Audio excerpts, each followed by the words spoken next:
So when you wake up in the morning and all you want is some Bix and cocoa tea, so you get to go moving.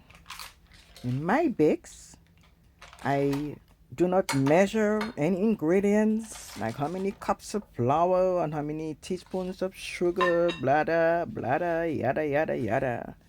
I play it by ear based on the amount of flour I'm using, and I melt my butter.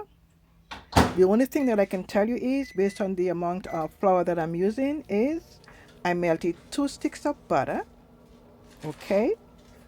And I also do not use water.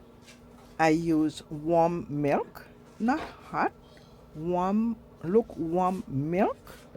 And I think I poured about 2 cups, but I don't think I use the entire 2 cups because you have to go when you're kneading it. Now, with Bix, if you're making Bix, you're from the Caribbean and you're making your Bix, after you take the whatever the spoon or whatever you mix the flour, when you come to your wet ingredients to put in the flour, you use your fingers, okay?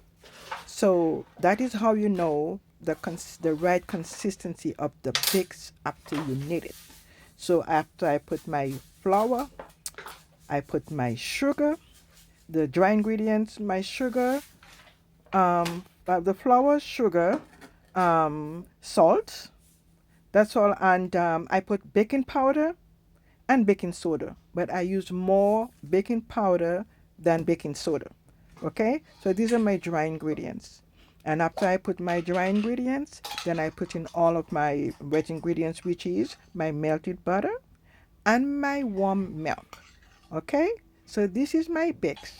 And I'm telling you, these Bix, they were so delicious.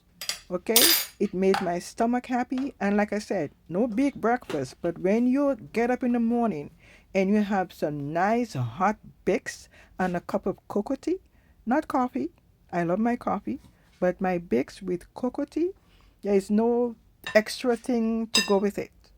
No, what you call it, codfish, no cucumber, no egg, no nothing. Just my Bix and cocoa tea. That's all I wanted.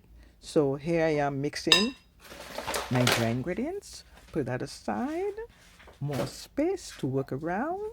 And then I'm going to add my, first I'm going to add the heated up margarine or butter, whatever you're using, it don't matter. Okay? Butter, margarine, whatever. That's what you want. So you use whatever you want. So I'm taking the scraper just to kind of fold it in together. And then after that, I'm going to add the milk. So then when I'm done with that, I'm going to put my fingers in. Because like I said, that's how you know the right consistency of the Bix. You don't want it too hard and you don't want it too wetty to make it all mashy. It has to be perfect. It has to be right.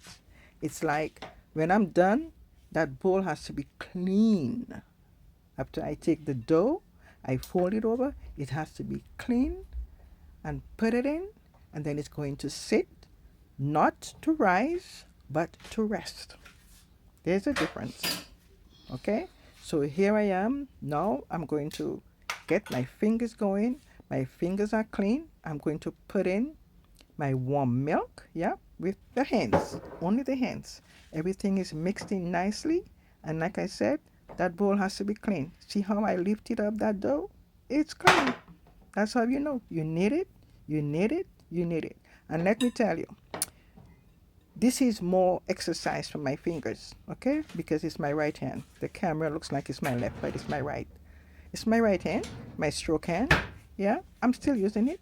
So like I said, you cover it, not to rise, but to rest. Okay? Now, I got a silicone baking mat. Not baking mat, but like when you're making bread, you're making, in this case, bakes. I have a silicone mat that I can put the dough on and knead so my counter space wouldn't be dirty. It's just any measure. And then I think I put in, at this time, I fast forwarded my video. So let's go. Let me show you something. Come with me. Come with me, beloveds. Come with me. Let me show you something. You see this right there? Right there. See this? See this right there? This is Bix. And I made my cocoa tea. It's already made. No need to show how I made my cocoa tea. But let me tell you what I added to my cocoa tea. Custard. Some people add toloma. We have something called toloma. It's a thickening ingredient. Okay?